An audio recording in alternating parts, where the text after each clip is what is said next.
Noam Chomsky, posiblemente el lingüista más importante del mundo y uno de los intelectuales más destacados de las últimas décadas. Recibe a TELESUR en su pequeño despacho de la Universidad de Tucson, a la que acaba de mudarse.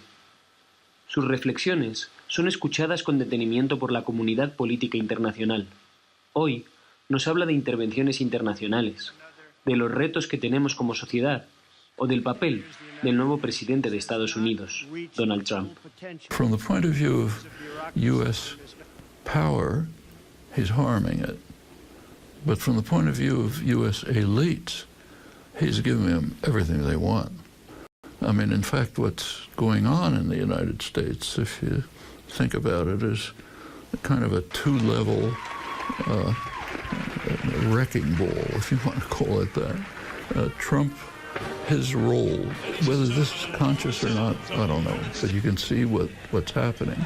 Trump's role is to ensure that the media and public attention are always concentrated on him. So every time you turn on a television set, it's Trump. They open the front page of the newspaper, Trump. And in order to maintain, he's a con man, basically, a showman. And in order to maintain public attention, you have to do something crazy. Otherwise, nobody's going to pay attention to you. If you do normal things, you'll be, way back somewhere. So every day there's one insane thing after another. And then, the media makes some crazy lie. You have the biggest crowd in history or something. The media looks at it and says, no, it wasn't the biggest crowd. But meanwhile, he's on to something else, and then you go to that one.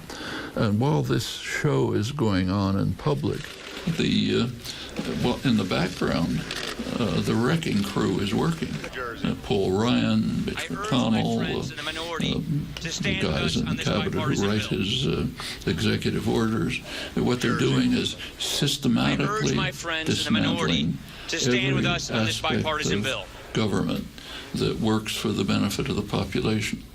This goes from workers' rights to pollution of the environment, the rules for protecting consumers. I mean, anything you can think of is being dismantled.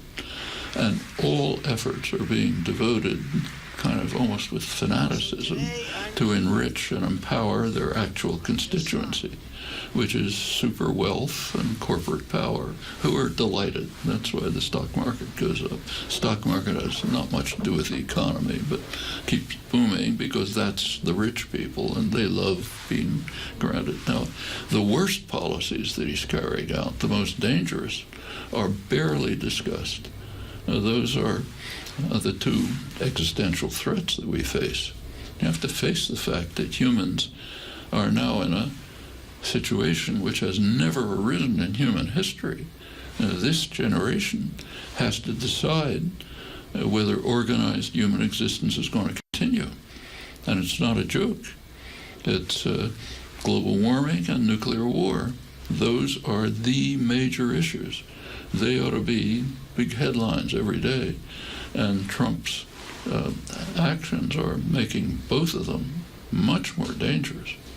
In the case of nuclear war, the policies are significantly increasing the threat of nuclear war. In the case of global warming, it's almost indescribable. Not only has the U.S. pulled out uniquely, alone in the world, it's pulled out from the international efforts to do at least something about it. But beyond that, the Trump administration is going out of its way to increase the threat. Listen to his State of the Union address.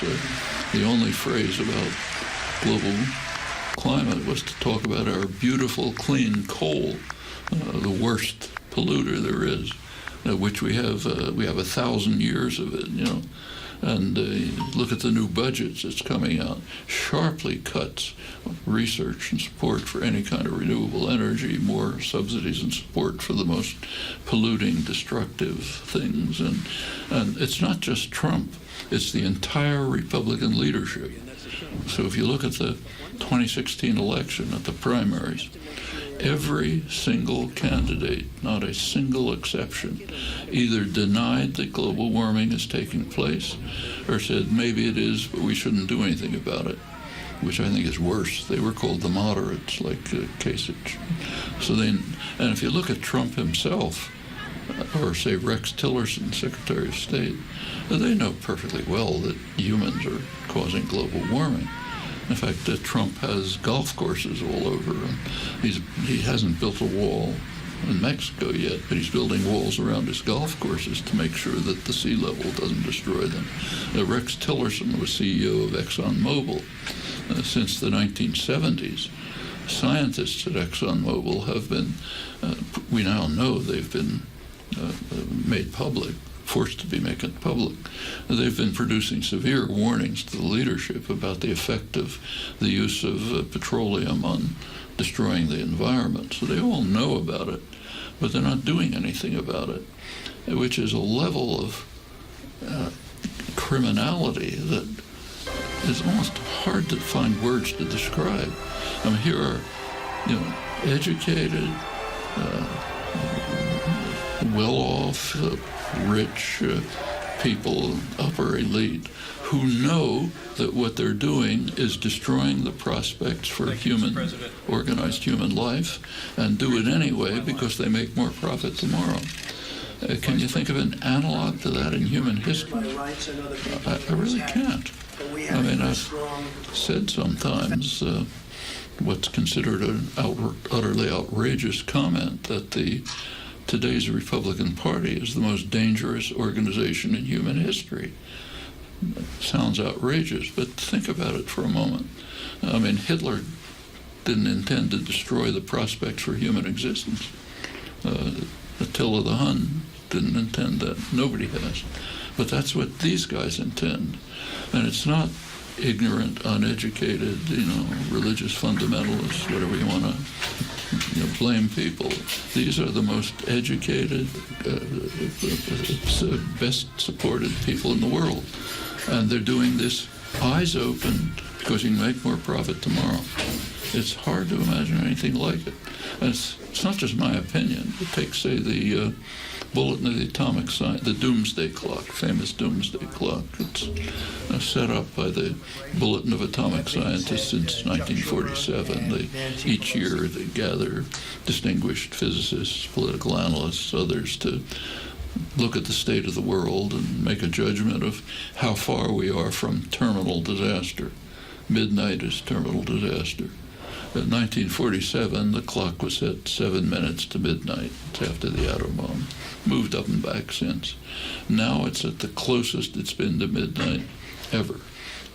They just moved it to 2 minutes to midnight. That's where it was in 1953, when the U.S. and later the USSR exploded thermonuclear weapons, which could totally destroyed the world. So it went to 2 minutes. Now it's back to 2 minutes. And that's the Republican Party. That's the ones who are running the country and dominating the world. There's never been a situation like this.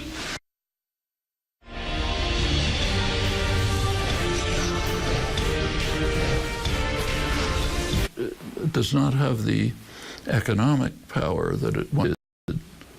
U.S. control of the world actually peaked in 1945. It's been declining ever since. There's a lot of talk about America's decline, but it's quite misleading. The peak was 1945. The U.S. had power that had absolutely no counterpart in all of history. The U.S. probably had close to half the world's wealth. It had incredible security, controlled the Western Hemisphere, controlled both oceans, controlled the opposite sides of both oceans, just about everything. But it started to collapse pretty quickly. In 1949, China became independent, which is described in an interesting way. Like, I can lose my computer, but I can't lose your computer, right? But the loss of China implies the tacit understanding we own the world. And if something gets out of control, we lost it. And that was not a small thing. It became a huge issue in American life. who was responsible for the loss of China. Then you get McCarthyism, the repression, the destruction of unions, enormous thing. It goes on and on. Kennedy, when he was trying to decide whether to escalate in Vietnam, he told his advisors, I don't want to be responsible for the loss of Indochina, you know, and right up to the present, you know. So, and that was a serious decline. It changed American policy. And since then, Europe reconstructed, the industrial societies reconstructed. They'd been devastated by the war. Decolonization took place. The world just became more diverse. By about 1970, the U.S. Control of the world economy was down to maybe 25%, which is enormous, but not 50%. And the world was economically what was called tripolar. There was a German-based Europe, a U.S.-based North America, and at that time Japan-based East Asia, which was the most rapidly developing region, now China-based. And it's continued since. I mean, the U.S. by now has maybe 20% of the world economy, and in military terms, there's just nobody nearby. You know, the U.S. spends practically as much as the rest of the world combined, technologically way more advanced, and so on. But in economic terms, it's somewhat declines. However, that's very misleading, because these investigations by political scientists, diplomats, and so on, talk about national power. But in the modern world, especially since the 90s, since neoliberal globalization took place, that's not really a measure of control. Now, the real measure of control is which corporations own things. And it turns out, if you do a study, that US-based multinationals own about half the world, which is enormous. Now, they are very closely integrated with the state. The state supports them. They pretty much run the state, and they have about 50, in practically every sector, manufacturing, retail, commerce, finance, U.S. corporations are first. And that's the real, and that's combined with national power. So you really have to rethink what power means. It means lots of things in a diverse world. But the U.S., still remains supreme by far. We all know what that means. Protection of the nation from foreign terrorist entry into the United States. It's big stuff. First of all, I think one should be cautious about talking about the CIA. The CIA does not act on its own. The CIA is an agency of the executive branch, and there's almost no exception to this. They just do what they're told. One of their jobs is to allow a kind of denial, like the executive can say, I didn't know this was happening. So it's you can blame things if something goes wrong or there's some atrocity. You can say the CIA is responsible, and the executive branch, which is giving the orders, has the possibility of denial. So when we talk about the CIA, we're really talking about the executive branch of the government. And yes, they behave differently. So, for example, Latin America during the last 20 years has pretty much thrown them out. Now, the last one, you may remember, was in Ecuador, the Manta, and Rafael Correa, told the United States that they could keep the base if he could put one in Miami, which is an indication of the shift in relations. U.S. power is extensive, undoubtedly, but it's not what it once was. The IMF, basically an agency of the Treasury Department, has been pretty much thrown out of Latin America. So there are prospects.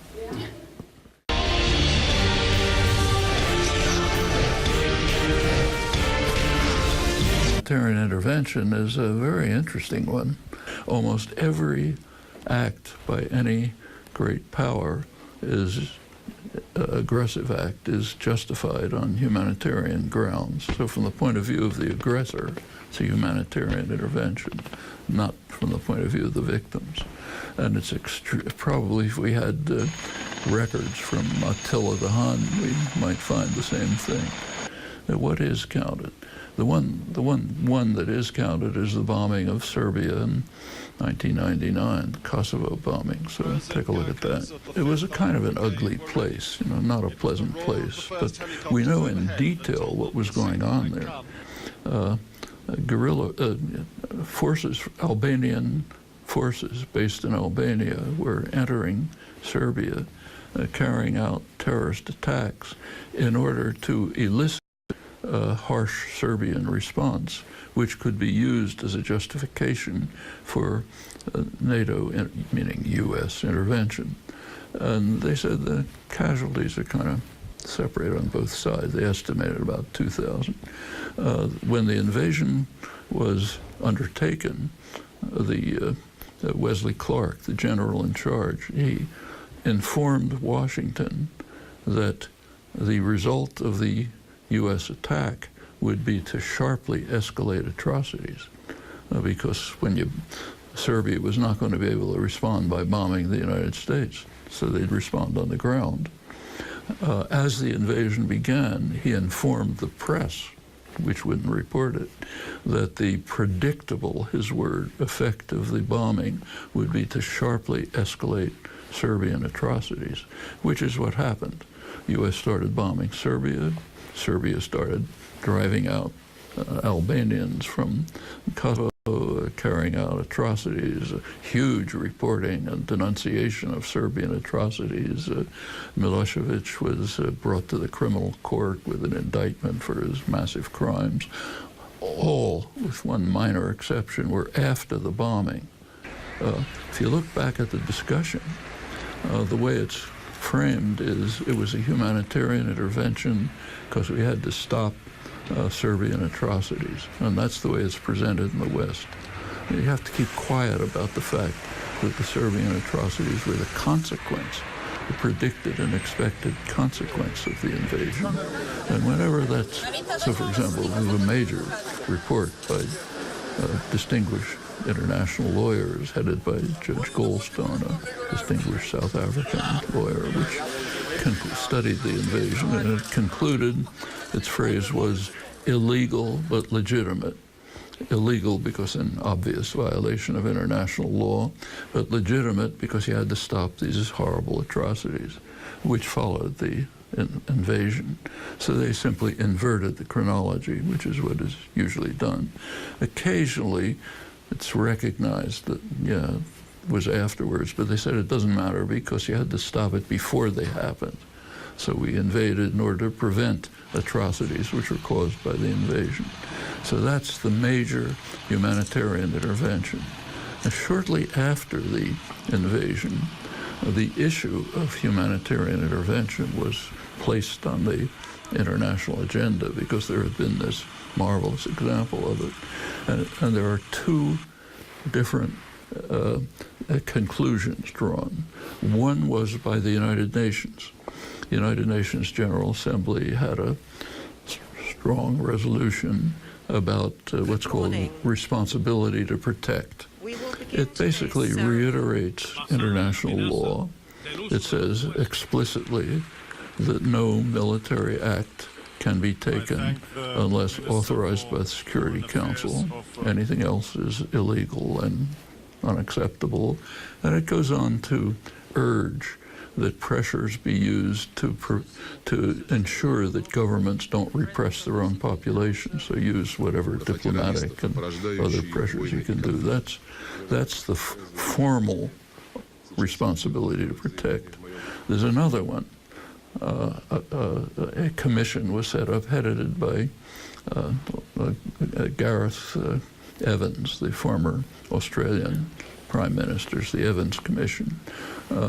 And that gives a long discussion of responsibility to protect. It's about the same as the UN version, with one difference. It has a paragraph saying, in case the Security Council doesn't agree to authorize intervention, regional groupings can intervene on their own by force, subject to subsequent approval by the Security Council. well, which regional grouping is capable of intervening? There's one, it's called NATO. So what this was saying is, even though the Security Council doesn't authorize it, NATO is justified in intervening. And when you look at the discussion of this, always they say intervention, responsibility to protect is legal because the UN Assembly authorized it, but then the version that's adopted is the Evans version. It's a beautiful example of the way propaganda operates in a well-functioning, powerful system. There was all kind of stories about Gaddafi's doing this and that. He's not a nice guy doing ugly things, but that had nothing to do with it. There was a resolution towards diplomatic. The resolution was initiated by Britain, France, and the United States, who instantly violated, becoming the air force of the opposition, and went on to a big bombing attack. Finally,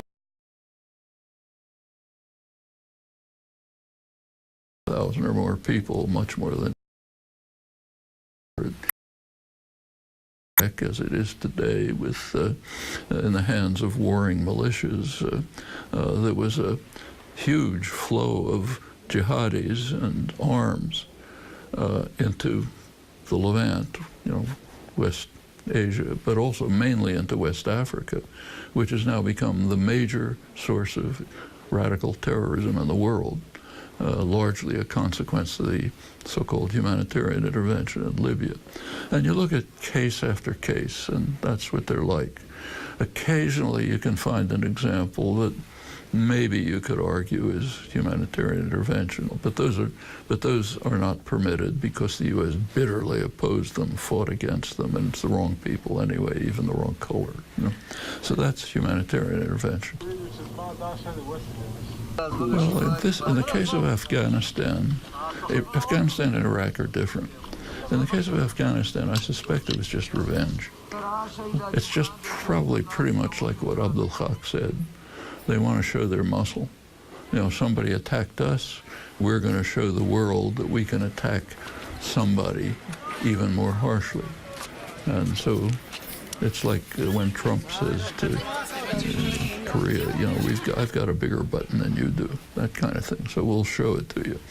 And because there was really no strategic or other purpose behind it. Iraq was quite different. Iraq is the country they wanted to invade because it has huge resources right in the midst of the major oil-producing region in the world. There's a major strategic goal is to gain control of Iraq, be able to exploit its oil, set up military bases there, which was, in fact, by the end of the Bush years, 2007, it was conceded publicly to have been the primary goal. But so that you can understand on traditional imperial grounds, but I suspect Afghanistan really was pretty much what Abdul Haq said.